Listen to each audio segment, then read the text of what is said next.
Good evening. We are continuing to work our way through what we call the intertestamental time period. And remember, this is also known as what? Yeah, the Second Temple time period. So we're dealing with that time frame, and that actually will play into a little bit of our discussion tonight. That time frame between when the temple was reconstructed, and you read about that in what books predominantly from the Old Testament?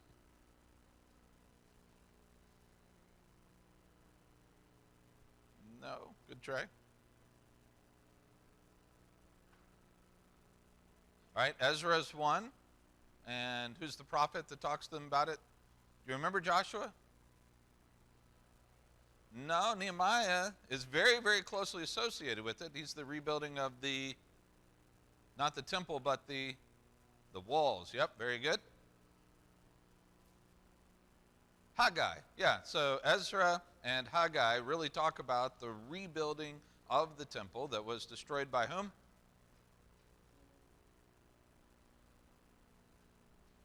Nebuchadnezzar, right? King Nebuchadnezzar. So you have this time frame, and really, this second temple is going to last all the way until what date? All right, so AD 70 is going to be the time in which who's going to bring it to its destruction? Rome. So, what connection then do we have with the destruction of the temple and the two times that it gets destroyed? Any connecting points that we have with who was it who initially destroyed it again?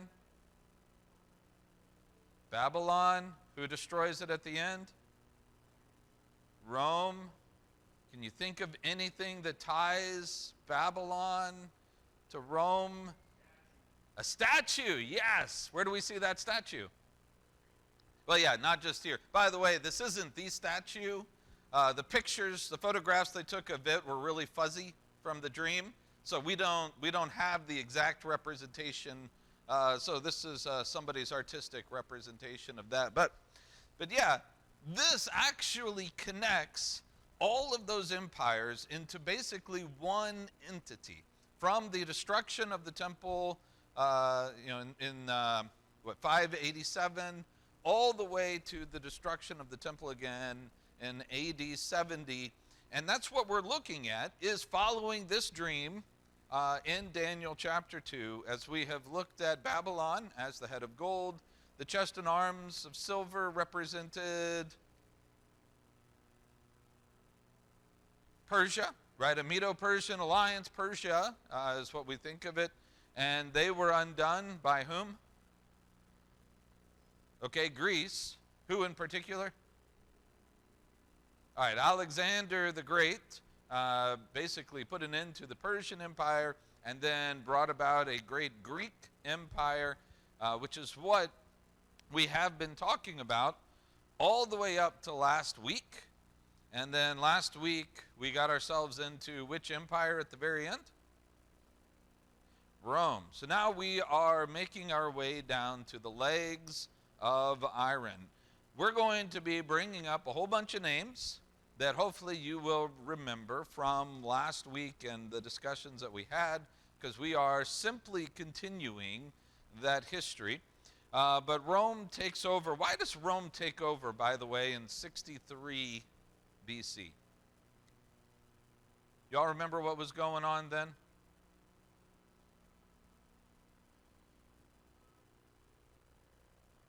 Man, Joshua, way to go, bud. You totally just nailed that. That is exactly right. Yeah, there were two brothers, and you remember this, Hyrcanus, John Hyrcanus II, and Aristobulus were going at each other. John Hyrcanus II was the rightful one who was supposed to have been the king. Aristobulus was his younger brother who said, no, I should be the king, and they were fighting against each other. And Aristobulus came out on top, but they were both appealing to Rome to come and help. And finally, Rome came. Who was it who came for Rome? Which general? Pompey. Pompey comes with his armies, and his whole, if you remember from last week, his whole idea was to do what? What was his plan? Well, he didn't want to take it over necessarily. Okay, he was going to stop the fighting by raising whom? Which side? Hyrcanus or Aristobulus? Which side did he come down on? Hyrcanus. He wanted to put John Hyrcanus because he's the older. He held the status. He was also the weaker of the two and would work more as a puppet for the area. So he was going to raise him, elevate him to the position of king and high priest. John Hyrcanus misunderstood what he was doing, and he fled and holed himself up in a place. So then when Pompey got to Jerusalem, he instead of coming in and establishing John Hyrcanus as the king, what did the people in Jerusalem do? That's right, Joshua. They said, nope, you're not allowed in here. They wouldn't let him have entrance, so he plowed his way in anyway. Ended up killing about 12,000 Jews, and he went in. He actually went into the temple as well as Antiochus Epiphanes did, but he never sacrificed anything. But he goes into the temple, and he essentially says, okay, here's the deal. Rome now controls Jerusalem. It's going to be put under a proconsul that is up in Syria. John Hyrcanus is going to be elevated to the high priest position, but he has no kingly position any longer. Israel is no longer a sovereign state of their own. So during this time, Hyrcanus is actually, he and his main advisor is a guy named Antipater. And this is a name that maybe might sound familiar, might not, but he's a pretty important guy, as we're going to see, because of his lineage and those who come from him. Antipater was an Idumean, which were the descendants of whom? The Edomites. Now, let's see how well you remember things. We've mentioned the Idumeans sometime in the last couple weeks. Does anybody remember why? What was significant about the Idumeans? And perhaps John Hyrcanus the first. Remember, when he came to power, he was given basically the okay by Rome to really start flexing his muscles. And so he went down into Idumea, and he began to convert the Idumeans to Judaism. Y'all remember this conversion? How did he do it? Forced conversion. Convert or die, basically. This is the first time that we see forced conversion in this kind of a way.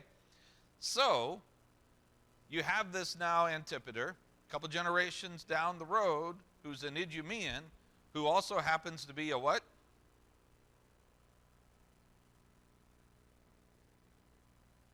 Guess.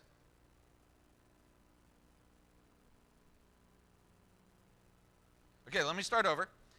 John Hyrcanus went down to Idumea, and he what? Forced them to convert to what? Judaism. Now we have an Idumean named Antipater, a couple generations. He also happens to be a what? A Jew. He is a forced Jewish convert. His family, they are forced Jewish converts, so proselytizing to the Jews. And I'm making such a big deal out of this because of what we're going to find out in just a couple minutes. But his family was forced. So they are Jews. They're practicing Jews because of what John Hyrcanus I had done. So moving down through our time period now, in 49 BC, we're now going to move into, just very, very briefly, we're not getting into all the details of what's going on in Rome, but it is important to note that in 49 BC, a civil war basically breaks out between the two great generals of the day, Julius Caesar and Pompey. Julius Caesar, up to this point, he's been making a name for himself and really padding his pockets with the, what do they call them, the Gallic Wars, or the wars, with Gaul and stuff like that in northern Africa. Eventually, he was called out by the Senate for prolonging it. And they said, look, you're just making a mockery of the whole thing. They actually wanted him to force him to give territories back. So what did Caesar decide to do instead? Anybody know? He did not give territories back. What in particular? He took his army and went where? But where? To Rome. He took his armies. He said, oh, the Senate wants me to do this? Well, maybe the Senate shouldn't have the power that the Senate has. So he took his armies. He went back to Rome in order to conquer Rome. And this created then a war between the two great generals of the day, the conflict between Caesar and Pompey. 48 BC, initially Caesar loses the first battle that he has, and then he has a successful battle against Pompey, so successful that Pompey has to flee, and Pompey goes to Egypt, to the Ptolemies. And anybody know how they treated him? Did they give him sanctuary, Isaac? Yes. Yep. They assassinate Pompey, and they side very definitively with Julius Caesar. And so he is assassinated. And so during this whole time period, during all of these fights and all of this intrigue that's happening, the people in Israel, the people in Jerusalem, they're kind of in the middle of some of this. And they're giving to help at certain times to certain armies when they need it. First, they gave their backing to Pompey until they realized that Pompey wasn't going to win after he died. They realized, well, that was a bad one. So then they helped Caesar out at an important battle in Alexandria to say, hey, no, all that Pompey stuff before, yeah, we were just joking. We're really behind you. And they gave him critical help when he needed it in Alexandria. And because of this, they were seen as being loyal to Julius Caesar. And Hyrcanus was elevated at this point in time, but even more so, Hyrcanus was made the ruler over the Jews, but Antipater was actually made the Roman procurator for the area. That is the guy with all the finances and everything, all the decisions that are made. So this guy, Antipater, that is Hyrcanus' right-hand man, is highly elevated after all of this. Well, eventually, 44 BC, Caesar gets assassinated. And we're all, familiar with how that takes place. He is stabbed in the back multiple times. But also, pertinent to our discussion, 43, Antipater is also assassinated. And so this is important to our discussion because of what happens with his children. All right. Do you guys remember Aristobulus? Whole bunch of names, and I'm sorry for all these names, but hopefully you're remembering Aristobulus was once again one of the two what? He was one of those two brothers, Hyrcanus and Aristobulus. Aristobulus hasn't gone away, and he rises in power and finds some power with the group of people called the Parthians. So Hyrcanus II, he is still ruling in Jerusalem, but he sees that Antigonus, who is his nephew, Antigonus is now a threat, because Antigonus, again, has sided with the Parthians, the son of Aristobulus, and Hyrcanus II has now made Phasael, I don't know if I'm pronouncing that correctly, but I'll just say it with confidence one more time. Phasael has made him his right-hand man in place of Antipater. Phasael is Antipater's son, one of two sons that he has. So, Phasael, then he is made the governor of Jerusalem. So Hyrcanus, Phasael, they come with an embassy to meet up with Antigonus, again, the son of Aristobulus. And they come to the Parthians, really. They're coming to the Parthians. The Parthians capture them, and they deliver them as a gift to Antigonus. And Antigonus immediately kills Phasael, and then he cuts off Hyrcanus' ears. That seems weird. Why does he do that? Doesn't that seem bizarre?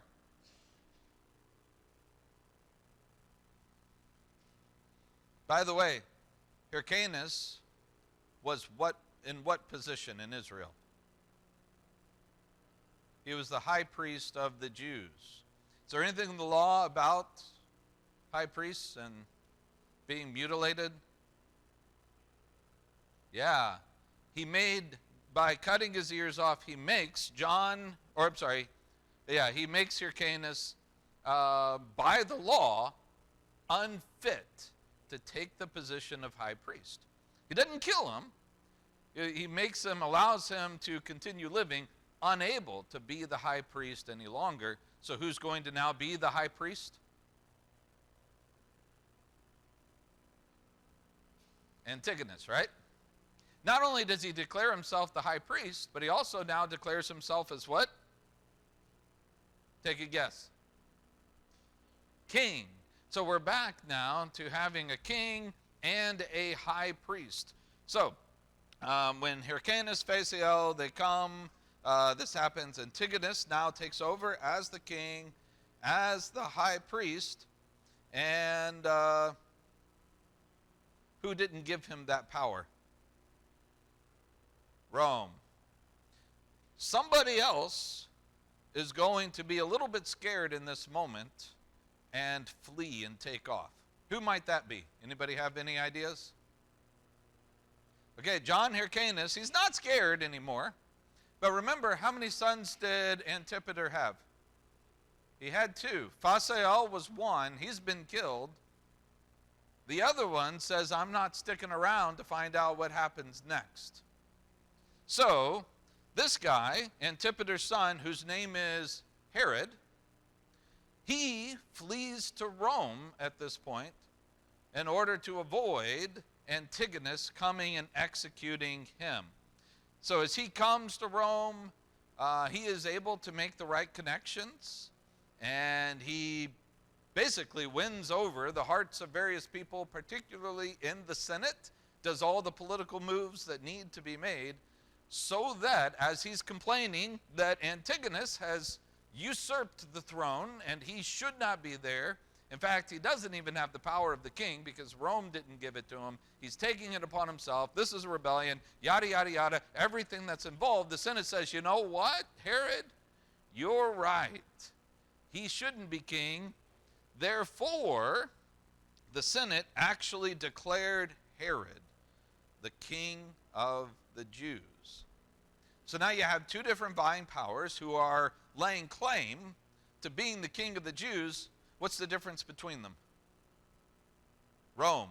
One does so by the power of Rome. So, in 37 BC, the Parthians are defeated. Antigonus dies. And in 37 BC, Herod becomes king. Herod, the son of Antipater. So, have you guys ever heard of a guy named Herod before? As king over Judea or over the Jews? This one should sound familiar. What we're doing is we are now entering into what I hope for all of us is very familiar territory. Now we begin talking about Herod the Great. Herod was what? What ethnicity? Yeah, he was Idumean. But he claimed to be a Jew, didn't he? Why did he make that claim? I already put it up on the board on accident. Yeah, remember I was stressing this when we talked about his father, Antipater? That during the time of John Hyrcanus I, he went down and did forced conversions of all of the Idumeans so that they had to become Jews. So when Herod the Great, who is an Idumean, comes into power, he makes claim that he is actually a what? A Jew. But there's a lot of people that are saying, I don't know about this. I don't know if a forced conversion within your family is enough for us to accept you in the same way that you are trying to make. There's going to be an awful lot of people who are very or that view his Judaism very questionable. He claims that he practices Judaism and all of those things that are involved in it, but it was a forced conversion by his family, and he is a Idumean. He is not from the line of the Hasmoneans. In fact, at this point, with Antigonus dying at this point, the line of the Hasmonean kings comes to its end. Remember, they're the ones who ruled from the time of whom? What's that? Yeah, Mattathias, going all the way back to Mattathias and Judas the Maccabees and the Hasmonean line, the Hasmonean dynasty, which took major power during the days of John Hyrcanus I and all of that. It has now devolved and gone to the point where it is non-existent. That line is now finished at this point, and we now have Herod the Great. Historians, to some degree, are kind of mixed on Herod the Great. He first of all, he has Aristobulus assassinated. He endures all kinds of other political intrigues. We could spend a lot of time talking about various things that go on with Herod the Great during his reign. That's just not important to what we're trying to accomplish as we're following the line of what's going on from a religious perspective. So just know, Herod the Great, he ruled for quite a bit, and a lot of things happened during his time. Historians are kind of mixed concerning his popularity. There are some who actually think that he was beloved. I don't think that that's the case, because we actually have particularly Josephus, which, are you familiar with Josephus? Josephus, he was an historian, first century historian. And anyway, I don't know if we'll talk about Josephus or not and the role that he played in the rebellions, the rebellion that took place around AD 70 and, turning from one side to the other and all of that type of stuff that was taking place. But that's a different story for a different time. But he, as an historian, he talks about Herod the Great, and in some places, he kind of has some good things to say. But then some other places, it's just downright awful. The guy really was a tyrant, thought to be kind of a harsh dictator. We can see this in the way that he treated people. He was a paranoid individual, which a lot of rulers have a tendency to be paranoid individuals. He had a couple of his wives executed, at least 3 of his sons executed, not all at the same time. These are at different points, as he believed that they were trying to assassinate him, that they were trying to form some kind of rebellion, something coming up, and he says, no, I'm not going to take any chances. I'm just going to kill them instead. And he might raise up and elevate one son, and then hear some whispers about him, and then have him executed or brought to trial, which he's then killed, or whatever the case was. So this is the kind of man that he was, even in his own family. In order to protect himself, protect his power, protect his kingship, he would do whatever it took to hold on to that. All right. We then look at some of the stuff that he does. Starting about 20 BC, he actually begins a major project on the temple.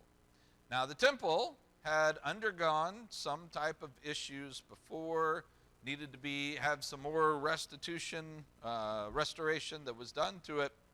But on top of that, this really, at this point, many historians begin to call this Herod's temple because of all the stuff that he does. He increases the size, he expands really the size of this to 36 acres of land for the Temple Mount, the temple area, doubling the size that it was before.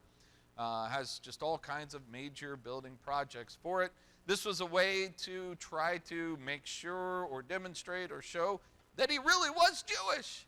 He really does care about the temple, and he's doing all of this work for the temple. That is probably one of the greatest, I guess you could say, projects, things that he is known for. Herod, in fact, why he's often called Herod the Great, even though he was a tyrant and by some accounts a very horrible person. And not just by some accounts. Do we know of any accounts that might depict Herod the Great in a horrible person type of scenario? Yeah. What are you pointing at there, Isaac? The Bible. Why? What does the Bible have to say about Herod the Great? Loved kids. You have a weird definition of love. Matthew chapter 2. Yeah, Samuel?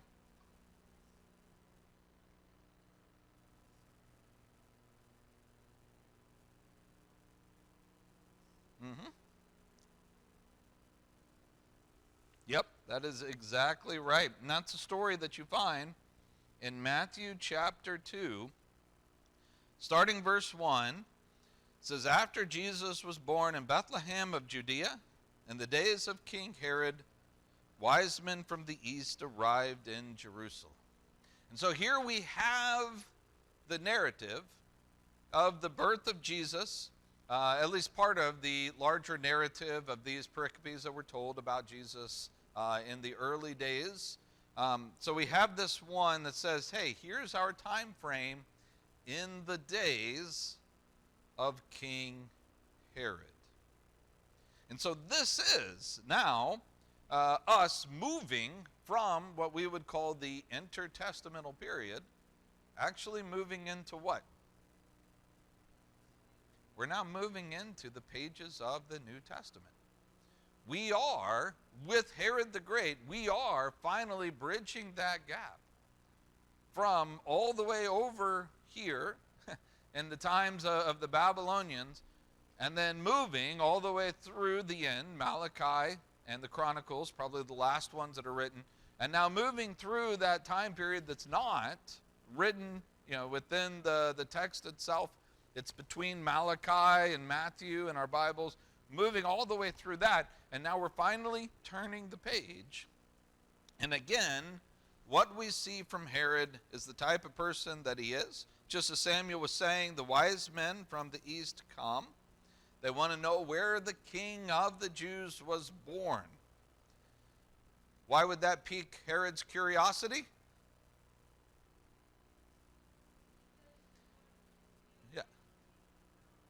Yeah, because Herod is the king of the Jews. And what has Herod done to people in his own family when he gets kind of whisperings that somebody is wanting to usurp him and lay claim to his throne? Even his own wives, even his own children, he holds nothing back. If he has some type of a thought that somebody wants to kill him, they're dead.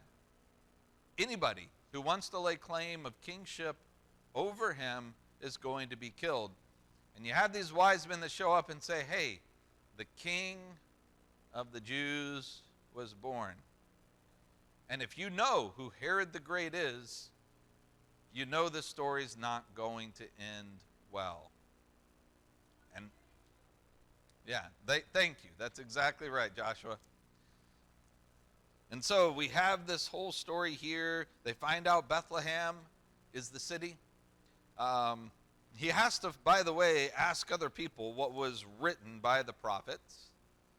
And again, you question, maybe challenge, how close is his affinity to Judaism at this point? But he calls on people to question this, to ask them. They say Bethlehem is the place. And when he finds out that he's been tricked by these wise men, what does he do?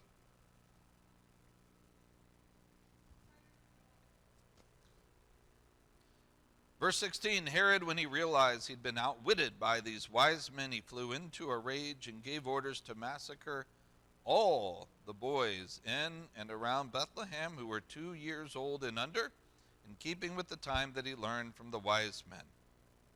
Then what was spoken through Jeremiah the prophet was fulfilled. A voice was heard in Ramah weeping, and great mourning, Rachel weeping for her children, and she refused to be consoled because they are no more. So, this is Herod the Great. And with this, we bring our time of what we call the intertestamental period to its conclusion. Which means next week we will be stepping into looking at the beginning of what we call the Gospels and talking about some things, maybe even starting in by looking at the birth narrative of Jesus itself. All right, that's really all the information that I had to get through this evening because, like I said, we're done with that intertestamental period. I'm going to open this up. Are there any questions and comments from anybody that anybody has concerning this time that anybody would like to make? Yeah, Lorraine? Yeah, we don't have a mic. Go ahead. I'll just repeat it. Oh, that's a really good question. I still have more to talk about, don't I? Yeah, the synagogue system, we need to talk about the synagogues and the diaspora. And I'm trying to think of what else. I think I've covered most of the other things that would be a question. The synagogue system, yeah. Did you have something else?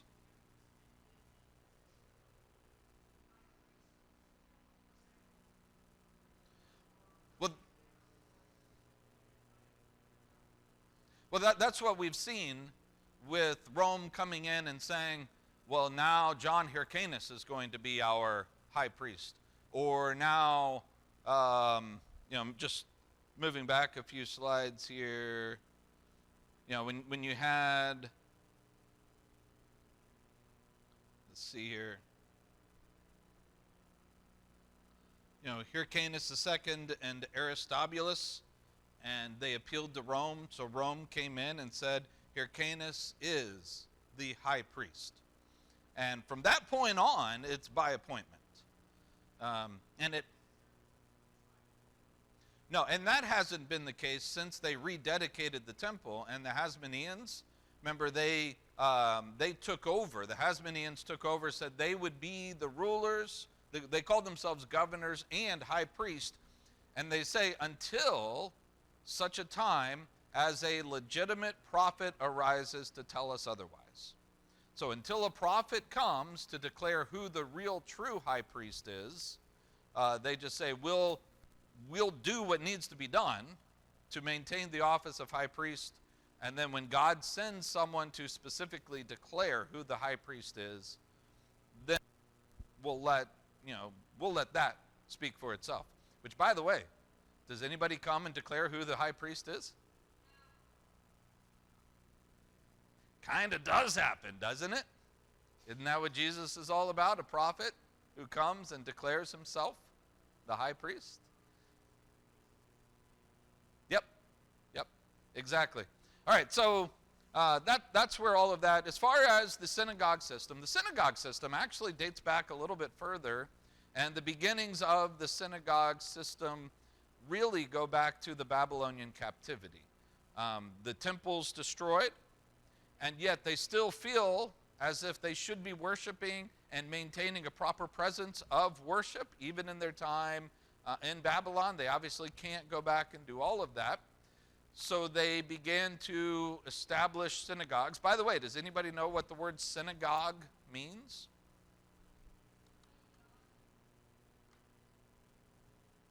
All right, a gathering, basically a congregation, right? Are there any other words that kind of mean that? Assembly? Ecclesia? Church? Yeah, it's the concept is borrowed from the synagogue system to what we use. It's the same concept of using a word for a gathering, gathering together. And so that's what they would do during that time. At their return, they didn't lose the synagogues. There wasn't a high place that was placed on them necessarily. But as the Jews began to spread out more, and does anybody know the word that we use for the spreading out of the Jews throughout the Mediterranean especially? But those who stayed back in Persia and Babylon, they didn't return. And then those who maintained a presence around the Mediterranean in various trade places and very specific areas. What do we call that? All right, the diaspora or dispersion. This is where the Jews are all spread out. And in their various areas, they can't just simply go back to the temple at all times. So what do? They have synagogues. And so the synagogue system really took on a life of its own. And as the high priests were the ones who kind of took over the ruling and leadership of the temple, who kind of took over the rulership and leading of the synagogues? Not the king.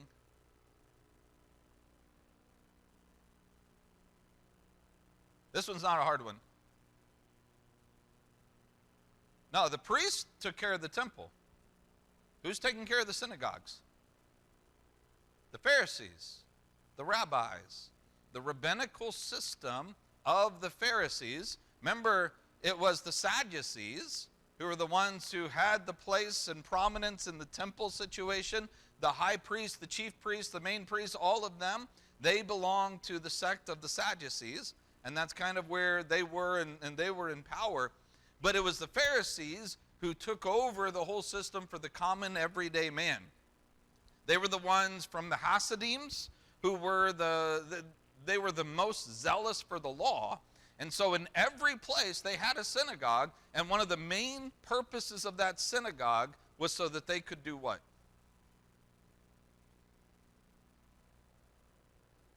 What do the Pharisees, the rabbis, do in the synagogues? They teach. In particular, they teach the law, especially to the young. They bring in the kids, the male kids, but they bring in the kids, and they teach them the law from an early age so that Judaism will never be snuffed out, is the idea. And so these synagogues serve as that central place for them to teach the law and to raise up these young men to be the next generation of Pharisees and scribes and people zealous for the traditions of the elders in order to carry that further. That's another term, the traditions of the elders, that we should talk about, because this plays a big part as well. Anybody know what the tradition of the elders was?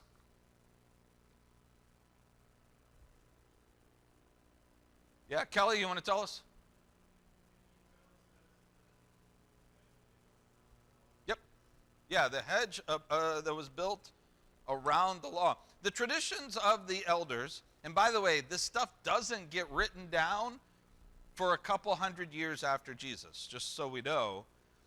But remember, they weren't necessarily a writing down to remember culture. How did they remember things? Orally. They memorized it.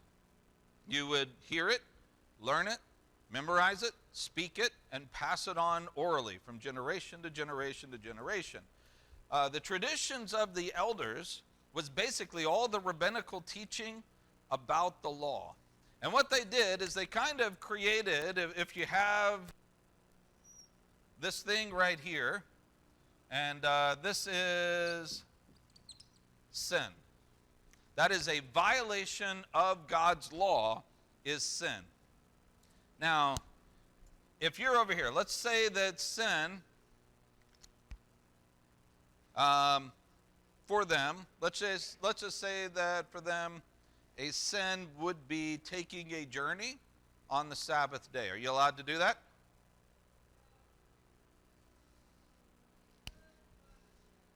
No, according to the law, you couldn't take a journey on the Sabbath.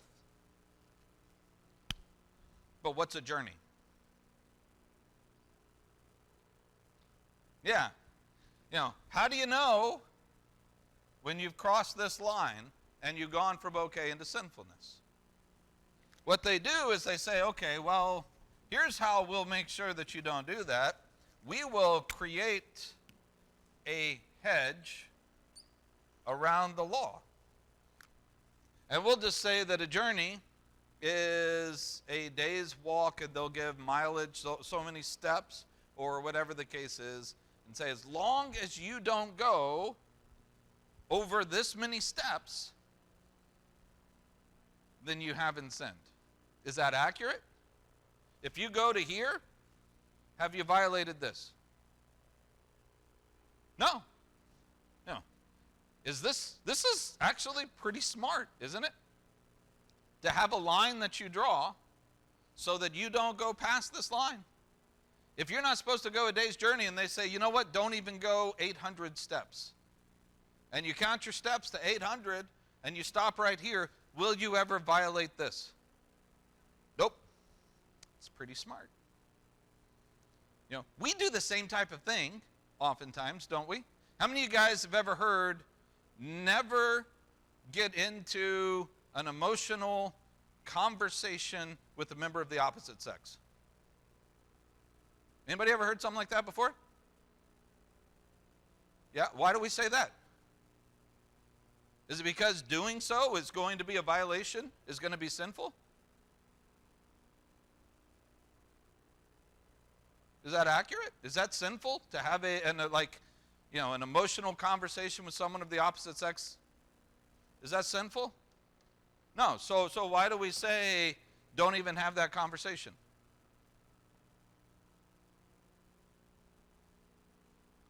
Because if you never have the conversation, will you violate this? Can you see? It's a useful concept that you build a hedge around the law so that if you never go past this hedge, you will never violate the actual law as it's stated. This makes a whole lot of sense. By the way, does Jesus condemn this? He never actually condemns this. Here's what he does condemn. If somebody did this, have they sinned? They haven't violated this. But the Pharisees would say, you passed this point, therefore you have sinned. Is that an accurate statement? No. That's what Jesus actually condemns, is them treating their hedge as if it is God's law itself. Or saying that, well, there's this sin over here. I don't even know how to diagram this, so I'm just going to say it because I'll mess up the diagram. But to say, well, maybe this is wrong in and of itself, but it would be more wrong to violate this over here. So, I don't know, for instance, let's say that you made a promise to devote so much money upon your death to the temple. And you made that promise to God under oath, and you have to do that. Do you have to do that if you've made that promise under oath to God? Yes. You better do it. But what if you made that promise and then 10 years down the road, your poor mom and dad are sick and they need help and they need your financial assistance? Are you allowed to give them that money that you have promised? That's a hard question. And that's what Jesus condemns. He says, you know, you guys are creating rules and you're creating laws and you're causing people to violate actual laws that God has himself given in order to fulfill your traditions. He says, that's messed up. Those are the things that Jesus condemns. He never condemns creating a hedge around the law. He does condemn treating that hedge, the traditions of the elders, treating it as if it's equal or more important than the law that's given. Does that make sense? So this is, during this time, this is where the rabbis are formulating the traditions that will become the traditions of the elders, as you see in Matthew and Mark and the way that it's talked about. So these guys, you know, you have those in just the generation or two before, the Hillels, the Shammais, the great rabbis of their days. All of this is taking place. They're writing these, or not writing, but they're passing on these traditions. They're debating them. They're bringing it out. And this is what that's all about when Jesus talks about the traditions of the elders. And these are the types of things they're teaching in their synagogues, which is a product of really the diaspora that has taken place, so that when we reach the New Testament, all of these things are ubiquitous. They're everywhere. If there's a city that has Jews in it, there's a synagogue there. And that is what really starts the picture for the spread of the gospel that we'll see in about 30 years or so, at the end of where we ended this. Lorraine. Well, I'll just do that. Lorraine, thank you. That was a very, very good question. I really appreciate you bringing that up, because, yeah, that was some stuff I meant to talk about before we moved from this. Is there anything else that I failed to talk about, failed to mention or discuss? Or anybody have questions or comments on anything? Okay.